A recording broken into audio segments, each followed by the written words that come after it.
Okay, and joining me now on the line is this week's guest. It's Richard Gage, AIA. He's a San Francisco Bay Area-based architect.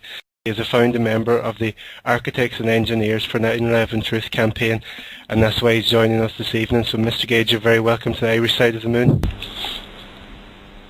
Thank you. I'm delighted to be here with you and excited. Yes. Okay.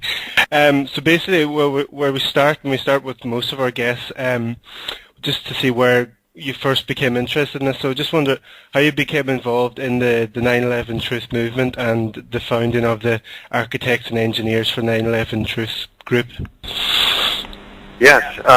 About 4 years ago, I was on my way to a construction site observation, and I was just shocked. I couldn't believe my ears. On the radio was this older gentleman named David Ray Griffin, who's now written 9 books about 9/11. He was discussing the explosive testimony from the oral histories commissioned by the New York State Fire Commissioner, Thomas von Essen. This is information that we didn't even know about until August of 2005. The 9/11 Commission didn't know about. And of these 500 oral recordings, it turns out 118 of them were talking about explosions and flashes of light. Hearing these, seeing these, being blown around in the buildings by them, and yet none of these made it into the official story whatsoever. And so he went on to describe the other characteristic features of these 3 World Trade Center high-rises that collapsed on 9/11, but I was just flabbergasted. I didn't know about the 3rd high-rise. So I went and checked out what he said, and my God, it was true. I ended up doing more research and putting together a slide presentation, showed it to the office, the architecture office that I worked for at the time. All of them, all 15 of them, thought I was nuts beforehand, and afterward, they all agreed with me. So I knew that if we can just get this evidence in front of people, they go, oh my God, I didn't know about any of this. Where did this come from? Why didn't I hear about it on the media, from the government, etc.? And so they end up signing our petition, and we now have 1,300 architects and engineers demanding a new investigation of all 3 high-rises.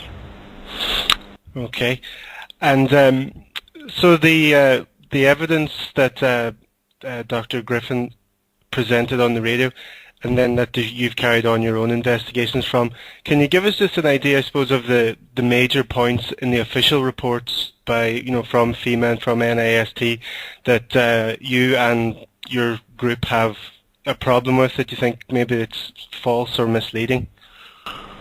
Sure. There were a few different building reports, and none of them can be called investigations. All of them can be called cover-ups. But we have the first major report was from the FEMA, who in May of 2002 documented the fact that they actually ended up without any confidence in their own hypothesis, curiously enough, which is destruction by fire for the 3rd skyscraper, Building 7, to collapse on 9/11. They tell us, well, this is our best guess, but it actually has no. They say, what did they say?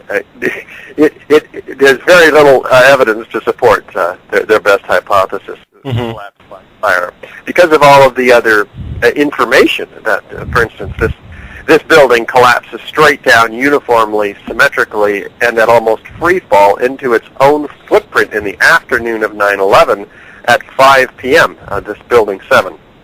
So they fail to explain not only how this happened, but how all of the molten metal came into being at the base of the building, the witnesses of explosions, which we'll talk about, etc.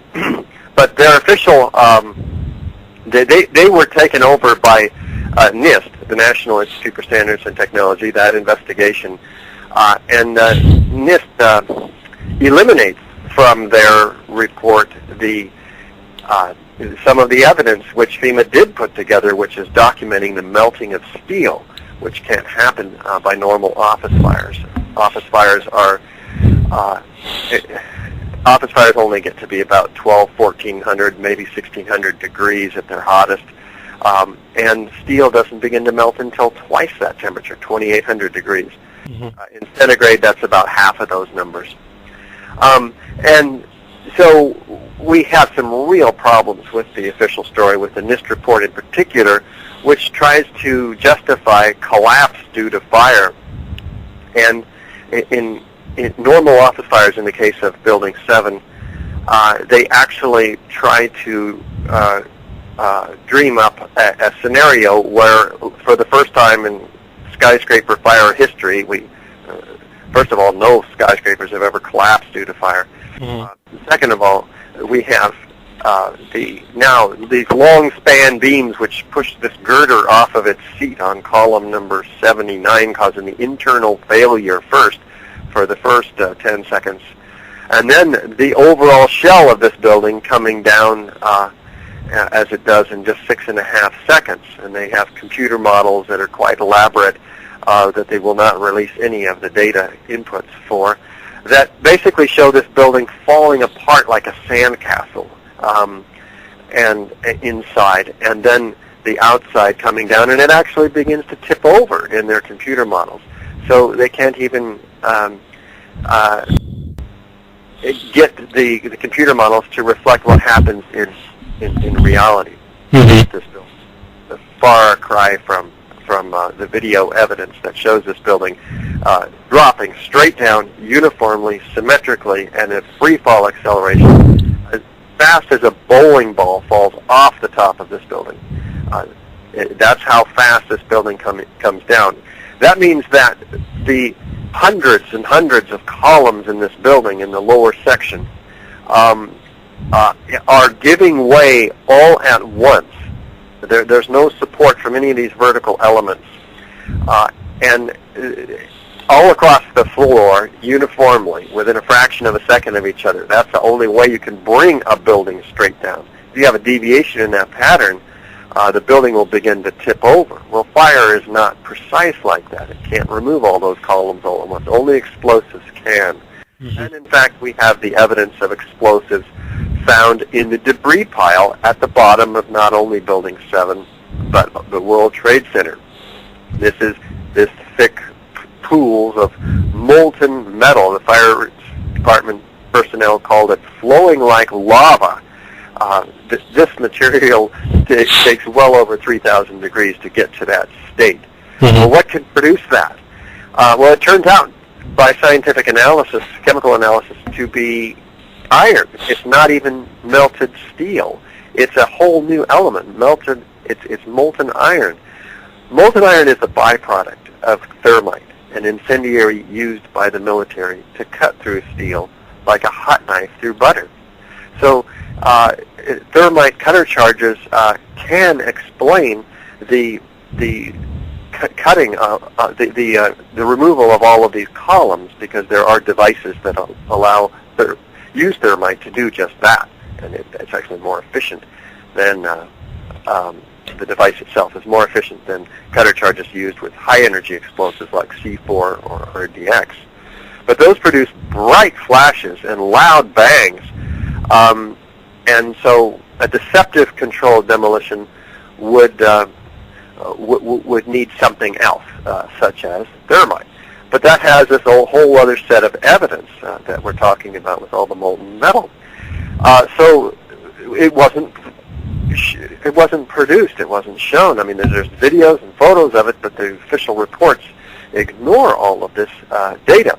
So people are blown away when they see, for instance, molten metal pouring out of the South Tower minutes before it's collapsed in a waterfall almost. They're blown away by the pictures of these buckets picking up debris out of the pile, dripping with molten metal and red hot and yellow hot steel. This is, and dozens of witnesses seeing the same thing. It's pretty extraordinary.